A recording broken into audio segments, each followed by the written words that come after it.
Off air. Okay, now we're live. Oh shit. Oh, that's the first hello, word I put on everyone. We're live Okay. on the internet. So, hi everybody. Hello, everybody. I don't know, like, how can you see if anybody's watching? Maybe I can put it says on. views in the bottom right, and it's basically Okay. just 0 at the moment. Yeah, that's okay. We have no Okay, I can see. subscribers. Okay, I just searched for the One Good Road on YouTube, and I can see my face, so that's good. Okay, We're I've got live. an idea. I'll share out the link onto, I don't know, maybe Facebook or I'll do something. it too. Yeah. Why not? Why not? I will post it. Oh crap, I'm on my mother's account. Shit. How should I do this? I know what I'll do. My internet has gone way down. Very slow now. Me too. It's yeah. Oh shit! I hope it doesn't crash. I'm live. If you can send it faster, that'd be better. Because mine's just taking forever. Oh wait, I've gotten to the post box. Oh yeah. Right now. Okay, I've called it the Untitled Podcast. I don't know if that's good or not, but it's too late now. The Untitled Podcast. Yeah, we'll do that later. I think when we stop the recording, it will automatically upload to your YouTube. I think. Yeah, and well, if you can send that video to me, then I can put it on my YouTube as well. Yeah, sure thing. Perfect. No worries. Be good. All right, so I have just put it on Facebook. All right. We'll see if anybody wants to join in.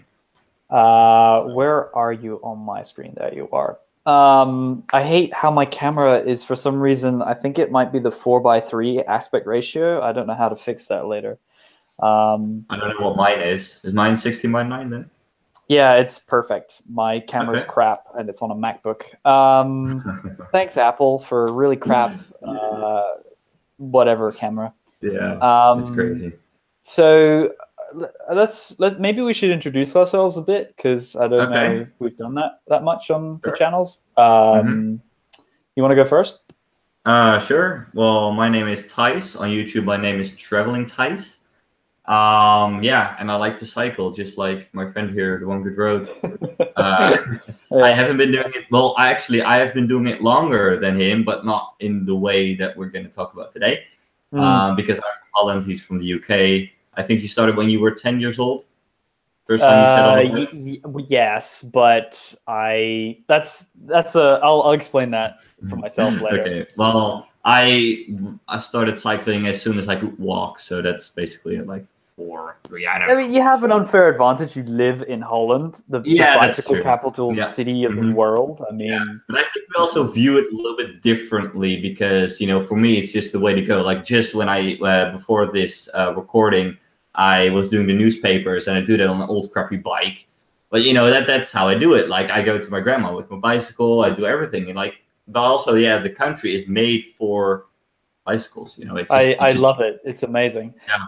And I'm so envious, because like in the UK, it's just kind of crap in comparison. We just have backcountry roads we can ride on, and that's basically it. That's pretty cool. I mean, they're okay, but it's not like segregated, like separate bike lanes, which I really envy.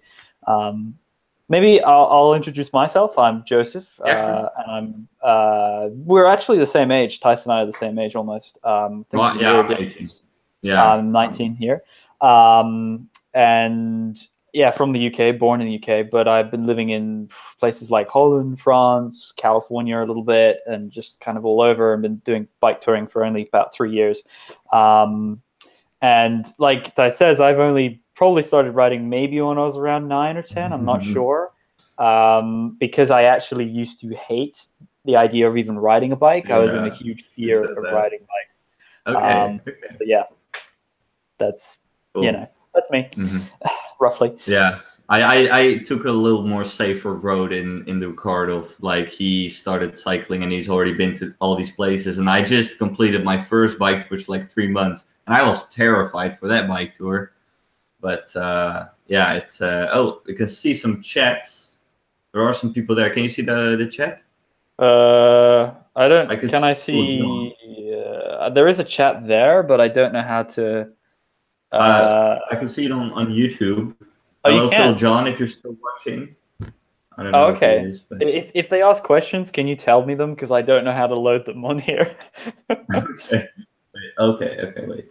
Let's put the sound off because I've got I had a bunch of comments actually from a guy who was asking on my New Zealand tour I just did. Let me see if I can pull that up and we can maybe answer some stuff. yeah, sure.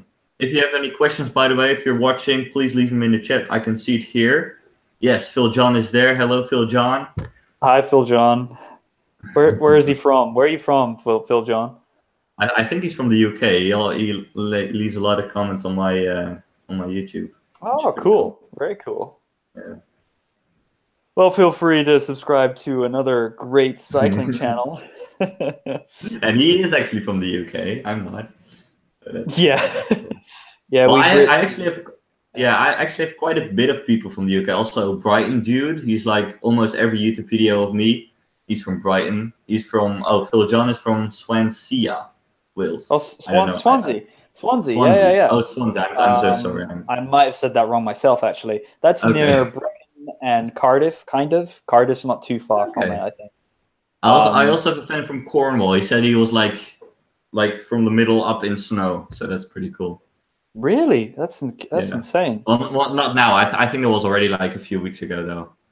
I'm trying to find the comments. Crap. It's kind of difficult to find. Come on. There it is. There's a guy called Oscar. It's OZ. Maybe I can. Oh, it's all probably backwards. I don't even know. Never mind. I'm not gonna even bother trying to show that again. But from Oscar, he's from Germany, I think. A very informative video. I see you used bike packing for your trips. And then he has a bunch of questions underneath that. I'll just start off with the first one is, how do you transport your food and water, and what is the size of the bags? Are they enough for you?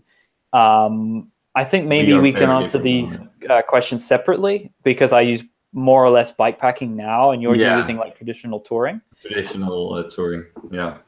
So should I start with what I think? Well, how I transport it, it's just wherever I've placed, basically. So I just cram it wherever I can. Yeah. And sometimes I had times like I actually packed my bags just a little too much, and I, when I go to a grocery store, I always look for like small, like just not whole breads. There was one girl in Norway. She was very nice, but she gave me 2 whole breads. But I can't do anything with it because it's not doesn't work. So I get what you mean. I didn't eat as much as I could of that. But it's just you gotta I don't know. I just improvise. Sometimes it's there, and I do have kind of like my back right pannier is kind of like my food bag, because that one is the emptiest one. But I just put it wherever I've placed, and sometimes it really just goes on top of all of the bags in the back and just strap it underneath something. Yeah, I mean, you put it wherever it kind of works, basically, sort of thing. Yeah. I get what you mean. It's just kind of the same thing with bike packing. But I mean, one of the bigger advantages you have is that you can carry way more just things in general and food. And it's maybe a bit better for like if you're, I don't know, touring in, say, deserts like the Gobi Desert or Australia. You can carry water. Also, like, I don't know, your style is really, I don't know for sure, but I think, you want to go far each day, like 100 kilometers, 130 kilometers.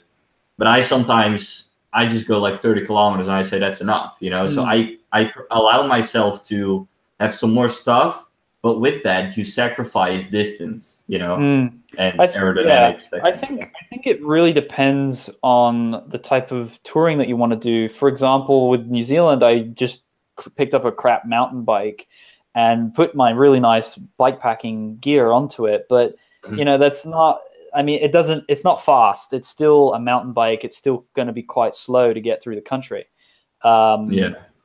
And then when it came to the road bike, that was completely different when I was crossing the United States. on a road bike, I even had an aero bar on the front.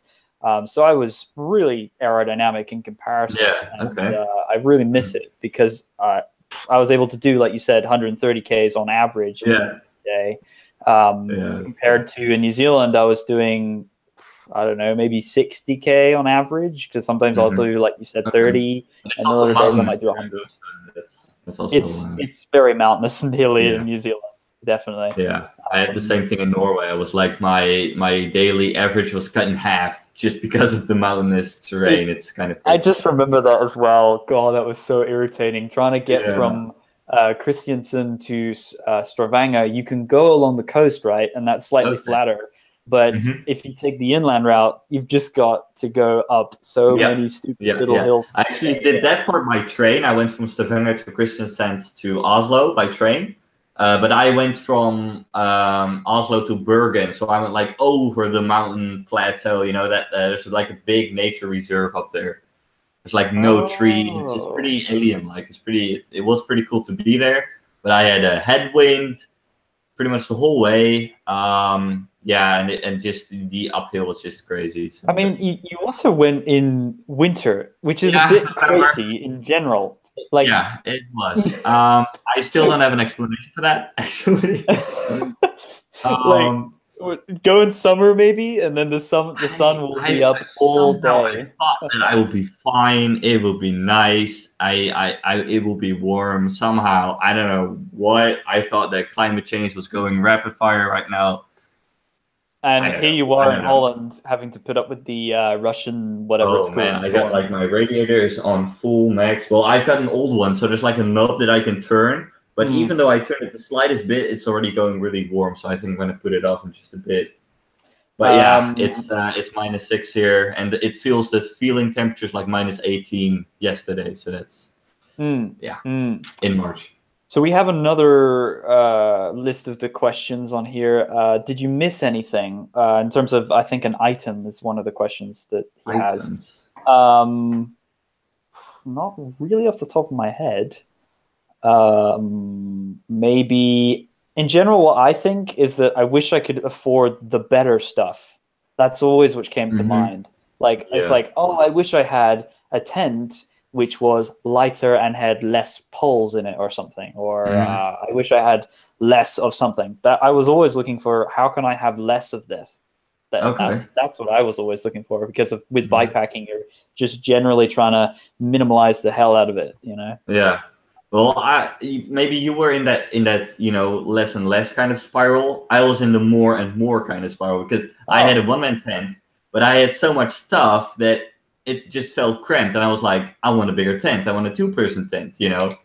And that's how I was doing it. It's weird, but no, it makes sense. It makes sense. I mean, especially if you've got more space to carry stuff as well. You know, that helps a lot. Yeah. But I listened to a podcast, and they said, if you just you want to do more distance, and then you want to have, he was talking about this upward spirals, that when you have more stuff, you need a bigger tent, you need even more stuff, and it just goes up. So yeah, there funny. needs to be a balance. I wonder how I can. I mean, it's not gonna, like, I'm not trying to say that my version's better, but maybe I could suggest that with the minimal version of stuff, you have less things to worry and think about, and less to carry. I mean, it always, you're actually, in a way, you're gaining more by having less, sort of thing. If that makes sense. You know, you get to travel further. So but if I think about my camp stove, for example, like if I didn't have that, like in Norway, I would actually kind of recommend having, especially if you go in November, which no one does. Yes. I think when I go back, I'm actually kind of, I don't know, I'm hesitating to bring the camp stove again, because it was good, but it took a lot of time. But in Norway, of course, it's also very expensive to eat out or at a restaurant. So then, with just a pack of beans, which was still like $2 or $3, I could just, make it myself. Yeah, it's still, it's still expensive, but I think I shaved off quite a bit of money that I could have spent if I didn't have that camp stove. But I've heard that in Romania, like a meal for $3 is like, you get a lot at a restaurant. So I don't know if I'm gonna bring it again. because you're heading south, it's going to be completely different. Plus, what Yeah. season are you going in anyway? Well, I try to stay kind of north in summer, so I'm gonna go back in May to Latvia, and I'm kind of gonna do like a zigzag. So I start first doing a bit of Eastern Europe, maybe going to Belarus. I'm not too sure yet, because with the visa situation there, it's kind of crazy. Okay. But then I want to go at least to Poland. There's like an East Poland bike route because the roads in Poland are pretty shit. I think you've rode there. Yeah, they're pretty bad. Yeah. Yeah. But there's like one cycling route in the east that I want to follow. They said that that's okay. Anything which is a cycle route is better. I mean. Yeah, that's why. Yeah. I'm such an advocate for that all the way west. I was just saying that generally I'm more of an advocate these days for people riding on bike paths or cycling routes versus riding on a highway. I used to do that. Yeah. I'll just ride on the biggest road because it was just cutting through the mountains, and I love that, but you're not safe. I mean, just generally after being in different accidents of being hit by a car and bike ran over, yada, yada, it's just better to try and avoid the cars as much as you can. As much as you can. But I mean, generally with the route you're planning through Eastern Europe, I think it's going to be all right because you'll have a lot of these small roads you can take and wider tires. I mean, generally when I was going through there, I had a road bike, which had something like the 23 millimeter tires, which is super thin. I think I have 35 or something. I don't know exactly. So the wider the tire, the better, I think, these days, which is funny. I never used to say that, but now I would, because then you can get off those really big main roads. And plus, I had the exact problem that in Latvia, I had the exact problem. There was like one big road. It was already getting dark, and I was taking these back roads, but they often, you had a bit of paved road, but it wasn't really paved. It was like kind of coarse. And then there was this sign that said, watch out, the road is going to turn into shit right now. And that happened like, I don't know, 3 or 4 times. And I was saying, watch out, going to turn to shit. Careful. No, it's just a road that's black and then it turns white or something, just dirt. That's what I call it. Yeah, it's just, but yeah, like then I decided to go to the main road, and it was actually quite dangerous. I think I made one shot when I was at the side of the road, and you could hear the trucks coming by each and every second. I mean, if there's just like one truck that doesn't watch his head, then I'm dead, Yeah. That's to me, that's the most shocking part. I watched this really sad video about this kid around our age who got hit by a truck and died. And what happened was, generally, because someone did a whole kind of interview with the parents and the forensics about what happened to his whole body and everything. And it's just a whole shocking thing. And what happened was that he was riding on the main highway and a truck just was driving 60 miles an hour, didn't even bother to move slightly, because in Mississippi, actually, you're supposed to have 3 feet of space. That's the law. And I don't know what's happening with this guy, but he should be thrown in jail for what he did. I just think it's shocking that people get away with these sort of things. I mean, it's murder, effectively. Actually, here in Holland, they're trying to strict those laws. Right now, when you're driving, you cannot look at your phone anymore. Like you can get sentenced for that if they bust you. I mean, that's the thing. Like in New Zealand, I've been doing a bit of hitchhiking as well to kind of like see, obviously, what is the perspective of the driver and how are they driving. And also very interesting to be in a truck and seeing how they drive as well. And generally, I've noticed that, no offense to New Zealanders, but they drive like madmen. I mean, or women. And they drive like 120 Ks, even though the sign says 100 kilometers an hour or something. Okay.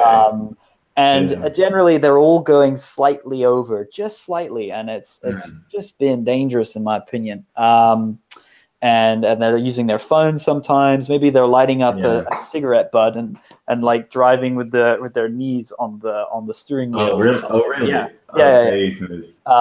Wow. That's just, to me, it kind of is. Yeah, it's kind of funny because one of my best friends here is actually a truck driver. He drives flowers around, so he goes to Belgium and then Germany, and it's pretty cool because right now he's actually having a promotion where he has like his own bed in the back of the truck, so sometimes he sleeps here and there, and he kind of likes it. And I joined him on one ride, He's not that bad because he's also our age, so he's also kind of conscious about it. But you can sometimes see, like, well, he makes jokes about it. Sometimes he says, I'm on his phone, or he's on his phone, and then he's like, just take over the steering wheel. And I'm like, dude, you can't do that. Yeah, I mean, it's just that people, even generally, like if we're driving, if anyone is driving long distances, you're gonna somehow maybe get a little bit distracted. Maybe you're on your phone. Yeah. Let's say the passenger is on their phone and looking up the route for where they're going to or something, and the driver's like peering over, looking to see what you're looking at. That's instantly you're being distracted, and it's basically, I think, down to human error in some ways. And that's why I'm really keen to see what these Tesla vehicles and cars in general with the automotive, auto stuff in general. Yeah. Okay. Yeah. Because I think it's going to make it safer. That's for sure. Because you do hear every now and then that someone was crashed in a Tesla. Yeah, but it's all beta, and it's going to get better. That's why. Yeah. I think one of the main problems, is that they can't distinguish the difference between a pedestrian and a cyclist and a car at the moment. Like cyclists, that they're like in between. As soon as you dismount, you're a pedestrian, but as soon as you're on the bike, you're on a bike or a car. So it gets confused. And I think it's going to get better as time goes by, and I think it will be a lot safer than a human being behind the wheel. But I mean, I bet a lot of people who aren't happy with that idea at all. Has anyone commented, by the way? Maybe we should. Yeah, I see Phil John actually asked some questions. Oh, he's really following us, which is quite cool. Thanks, Phil John, for being with us here. He asks, where do you both put your camping stuff? Okay. Yeah, I don't know really what he means with that. Is it in your pannier, or just in a pannier? Personally, I have a Apidura large saddle pack, so that sits on the back of the saddle. It's like normally you have like these little saddle bags which road or racers will use to carry inner tubes and small pump or something. Yeah, like a small pouch, right? Yeah, exactly. It just sits underneath the saddle. Mine's like an extended version, and it goes way higher and bigger. I've made a bunch of reviews on the channel about it. It's a really cool design. And it's way more aerodynamic. GCN, the Global Cycling Network, made a video about that, which is really cool, about how aerodynamic the bags are compared to even a rucksack and panniers, which is really interesting. Okay. They're significantly watt saving. You save so much power using the bikepacking versus... Anyway, very cool. And personally, with my camping stuff, I put it pretty much all in the rear. I don't know why, but I do, which is the large saddle pack, like I said. So I'll have the tent. I think it kind of makes sense because you don't have to access it during the day, right? Pretty much, yeah. It's funny that everything's just evolved over time, and I don't even think about it at this point. I just like load up the bike, ready to go. Don't even think. I have the same thing. Yeah. Well, I think for me it's going to be something to get used to again when I go back. But yeah, once I think my setup or just the way I pack my panniers actually changed over my tour. In the beginning, I was, packing everything. I think I did make sections, which is also kind of recommended. Just, my camping gear, I think, was always in the rear left. Yeah, it was in the rear left. And that kind of stayed there. But there were some things that I, accessed a lot more, like my knife or my spoon, that kind of stuff. That kind of moved gradually to the front of the bike somehow, or things to the back. It's just, because you need to access it or something. Yeah. It's just sometimes you think like, oh, I'm actually using this a lot. Why don't I just put it there? Yeah. And that's I totally totally get that. So I don't know whether we're gonna maybe answer a few more questions on the comments, but I have still a load of comments from this car guy from Germany. Sure. Also, as one more question where he says, "Were you both anxious on the road, fully loaded?" We kind of answered it. Well, I wasn't really anxious, but I've never been in an accident. That's the thing. I think honestly, with the amount of kilometers that happen through certain countries, I think that accidents might happen and then they're inevitable. But the best thing you can do is to prepare and be be as aware as you can in any situation. If you see anything happening, you just got to be like fully adrenaline, right? Leave the bike behind. That's why this is also a cool thing. If you listen to music, I have this is a backbone conducting headphones, and they don't go in your ear, but they actually go in front of it like that. So your ears are actually open, so you can always hear what your like. Yeah, and this is crazy. You should not ride a bike with a noise canceling headset. Just want to point that out. That's also noise canceling. Yeah, that's the worst. Yeah, that's the worst. No, this is actually and the sound is actually quite good. It's kind of like having a speaker at the back of your head. That's really cool. I'd love to try that. You should make a review about that. That's pretty cool. I actually made a video. I'm gonna upload it tonight, maybe. I already made a video about it. So that's I'm very cool. Yeah.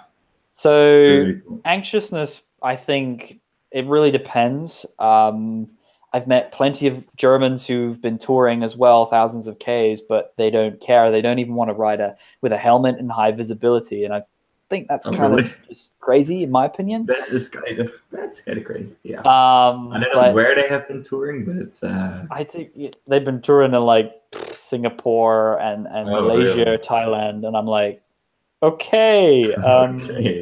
Each to their own is the only thing I can play with that. And generally, just trying to keep yourself as visible as possible and things like that will help, I think, the driver psychologically, because he's like, oh, there's a good cyclist sort of thing. And wearing a helmet is second to none. I had my dad we were touring in San Francisco, and he fell off his bike. We don't actually know why or what happened exactly, but he fell off and he hit the ground pretty much head first. And if he wasn't wearing a helmet, he would have cracked his skull, and I don't know what would have happened. And they had an MRI straight after when he was in the hospital, and he had a hairline fracture along the center of his forehead. So I'm pretty grateful that he was wearing a helmet. Yeah, that could have been a lot worse, that's for sure. Anxiousness, though, I would just say ride on the small roads, and it's better. I mean, it's just generally a better feeling. I think just when you feel prepared, when you wear your helmet, you have all your reflection and stuff. I think you can be more assured that you're at least you are doing the best you can to be safe. I think if you're in a country like Holland or Sweden or France, I mean, it's going to be a lot safer because people are used to bikes in Europe in general. The further east you go, the worse it gets, I think, in my opinion, like Bulgaria and so on and so forth. But especially most Western countries are pretty okay with bikes on the road because we're just used to it. In North America or anywhere in North America, they are certainly not used to it yet, and it's still really tricky to break into and to fix a lot of people's mentalities over there. But anyway, a few questions I want to shoot through on my phone. I don't know how long this has already been going. Well, we don't need to edit it. That's the good thing. That's the nice thing with it, right? Okay, but we'll try and maybe finish in maybe 5 minutes or something. I'm not sure. Keep it short. I think we're about half an hour in now, so I don't know when you want to go to bed. Like, it's kind of crazy. Like, he is 12 hours in front of me. Like, it's 10 a.m. right here, but it's 10 p.m. right there. So. And it is, I don't know what the date is there, but it's the 20th here. Oh, that's the same. That's the same. Okay, so once it's midnight, then it changes. So my day is about to start, or just starting, and you have already had this day, basically. Which is really weird. Anyways, so he says, do you recommend any high-end clothing like merino shorts or jackets, etc., or can I use low-end equipment? That's from Oscar, the guy from Germany. I think that merino will be kind of cool, depending on how much money you have. I mean, I've never had that. It's always, I think it's a ratio with how much you can afford. If you can get at least a basic tent, then you're going to be fine, and it's a tent at least. And then if you have extra, then why not spend the extra money? I think always you should spend the extra money if you can, because that quality is going to last you longer, and it's better for the touring. It's quicker to use, and it's just efficient, and it's quality. And if you can't get that stuff, that's going to be fine. You can still do generally all of the tours that you want to do and all the stuff that you want to do. We were just talking about Decathlon. I think they also have that in Germany, like the. They have it Well, all it's across pretty Europe. much it. Yeah. Okay. So that's just cheap outdoor stuff, and if you just like if there are things that really you need to have good, like a good shirt or something, then spend the extra money on it. But if you have stuff that you don't really regard as that important, then you can save some bucks on it, I think. Yeah, I would agree. Decathlon's perfect actually for that Yeah, example. definitely. I made reviews on my channel about the B-Twin bike from Decathlon, and it's just a solid, good bike for the price. I think it's only like 300 euros at the moment, and Wow. it's insane. Crazy. But and it's a good road bike. But it's not brilliant, cool. but it's okay, which is really Mm-hmm. weird. Another one of these questions are how was the low gear good enough for the mountain biking that I did on the South Island? Well, we'll kind of play with that question further than the South Island, of course. I'm planning to buy a gravel bike, and I'm not sure if the lowest gear will be enough. Most bikes I have are a maximum of 34 to 42. He's referring, I think, to the front ring having 34 to 42 teeth on the rings. I'd say that's generally fine. The mountain biking that I had, the mountain bike in general, the low, was the gear low enough, or is he explaining the bike itself? The bike itself was fine. You can still tour on a really crap bike. It's just generally going to maybe last a lot less longer, as that's what I found. Yeah. Everything wore out faster. And then in terms of gears, I would seriously recommend, and if you're in New Zealand, to have low gears so that you can climb some of these pretty steep climbs. They're up to 25 and 30% sometimes off road. Oh, 25. Okay, that's quite a lot. Yeah. Yeah, New Zealand has the quote unquote the steepest road in the world in a place called Dunedin, I think, and it's up to 30% or 35%. Wow, that's crazy. But like you've been in Norway and in San Francisco, sure. California. I'm not really good with how many gears. I think mine at the back, the biggest ring has like 36 teeth. Something. I think. Yeah, something like that. I never. Well, I had I think 2 occasions where I had to walk my bike. So these gears are made for touring, so they are low. You spend maybe a little extra money for that. Actually, on my recumbent bike, I didn't have that. I had like the ring on my recumbent bike was like twice as small, so I wouldn't have made those mountains at all. Yeah.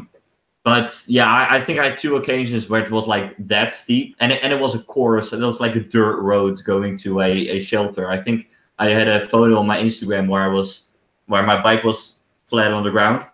Have you seen that one? You commented on yes, that one. I have seen that one. Yeah. That was I think one of the 2 times where I can't remember the other one though. That was like also like maybe 30% up, and it was dirt, so it was just no go. And also like pushing the bike to it was like impossible, so I had to lay down and carry all my bags to like the shelter that was like 200 meters further. But yeah, I never really had to walk or stop. I think I never really had that. I think it really depends on the whole scenario and situation of what's going on. Is it raining and you can't even get traction on the wheel while you're on a sandy dirt road, and it's pretty steep or something, or maybe it's very icy and you really shouldn't be riding. It really depends on how much gear you have with you. Yeah, the weight that you're carrying up those hills. I noticed that when I was in Sweden riding with this guy from Germany, there are so many German cyclists, it's unbelievable, but power to you. But he had way more gear than me. He had basically the same setup as you. I actually used his if you notice, I have this video on my channel where it's called like top 5 apps for bicycle touring or something, and the photo is that guy's bike, if anyone's interested. Oh, really? I don't know, I haven't seen it, but I'll look at it in a second. But it's standard touring setup, and he's carrying way more weight than me. I think he was carrying at least 30 kilos or something, and I was only carrying about like, I don't know, 10 kilos or something like that. I think I was carrying 40, but yeah, that's a little overkill. That is very overkill time. Oh my god, you really need to minimize the hell out of your setup. I know. I already I had a solar panel with like 1.5 kilos, didn't work. My laptop is like, I don't know, like 2 kilos, but it's pretty much dead. So I'm gonna replace that one with a much lighter one too. Yeah, it's but hey, it's sometimes you gotta learn from your mistakes. Yeah, I know. That's what comes with any journey. I mean, that's what a journey is. I think is just going It's the through journey all of of these life. experiences. But how I have about some this? questions here though. Oh, okay, okay. Yeah. Let's, Do you want let's to? continue. Yeah. There's a new room Rex. Hi guys, nice to see a bit of collaboration. What is each of your favorite pieces of kit? Ooh, that's a nice one. Kit. Does he mean? Do you mean generally, clothes, or do you mean gear, I think just stove? anything. I think Anything. the most useful thing that you wouldn't go without on a bike tour. I think. Oh, okay. I would have to say my phone, to be entirely honest. I've used it for the beginning of my tour, and to this day, I'm still using my phone. If I go for a road, just like general road cycling or mountain bike where I'm not carrying any gear and it's just cycling, I will still take my phone always, because it just has, I have the tracking on here. I've got my maps. I can contact people. It's the list is endless what you can do with this thing. It's like a Swiss Army knife, Yeah. but technology wise. Yeah, it's like the Swiss Army knife nowadays, basically. I think I first wanted to say my camera, but what you said there was actually way better. Yeah, because my camera can only capture something, but your phone also has a camera, all this stuff. Yeah, I would agree. And you like mine has GPS, it has offline maps, so you won't get lost. exactly. Basically. So I would say I think definitely, but there are people that go without a phone. Like I don't know paper how. maps and everything. Yeah. Paper maps probably. Yeah. I personally don't like it, but that's maybe they were born into an era. Some of them were where they some don't are used have to it. smartphones and they're used to using paper maps, because back in the day I was actually almost going to paper map, but no, I don't know why, but I wanted some people. I think I was really fed up. Like Google Maps, it wasn't really it for me, and I didn't find any good maps. But then you said, these apps, or I found the Locus app. I don't know if you've downloaded that one, but that's like it's kind of like OSM, so like OpenStreetMaps. Yeah. Same, but you cannot make routes on it, but you can the national cycle routes or the European Eurovelo routes are also on there. So you can just follow like a blue line, and it's perfect. Right. That's just called Locust. Locust, yes. Locust. And then, Locust doesn't have any maps by itself, but you can download them from a website. And you have the road map, but you also have the special cycle map. So you have your cycle routes on there. OpenStreetMap, the app I use, does have that same I tried it out. feature as well. I think. Does it also have the cycle routes on? Well, the way you're describing it with the Eurovelo sounds pretty cool. I'm not entirely sure if you can get that same thing on this, but it's a map called Cycle Map on the options. Okay, and then it might be. Yeah, I don't know. Yeah. Anyways, do you know how long we've been recording for? I have absolutely no idea. 38 minutes. Oh, okay. I think. So I don't know what you want to. I don't know, because Sure. Because I think that most people are going to watch it for maybe 30 minutes or so. Yeah, and move on to the next thing, right? And then, it'd be great if we can maybe, if I could even improve the quality of this camera, for example, in the future and stuff like that. Yeah, but I think this format just like a live stream, and then later you're gonna upload it. I think that's pretty good, because it it works pretty well. I still see some questions popping up from Phil, John, and Roomrex. We're gonna write them down, and then next time we can answer those. Yeah, because I've still got loads more on here. Oh, you also have a lot more. To be continued, I think. Yeah, I think that's it. That's it for now, I think. Yeah. So subscribe. Definitely check out Tice's channel if you're on the One Good Road one here. And other way around as well. If you're on my channel, you can always check out the One Good Road. I think we do have a different style, but it works, in the end, it's cycling. And we're all going to That's get it, true. right? We've all got our own opinion, but, it's still cycling. So, That's right. yeah. Okay. Well, Anyway, just going to wrap it up for that's now. it. Yeah. Okay. Ciao, That's ciao, it. guys. See you guys in the Goodbye. podcast. Okay. Bye Bye. bye.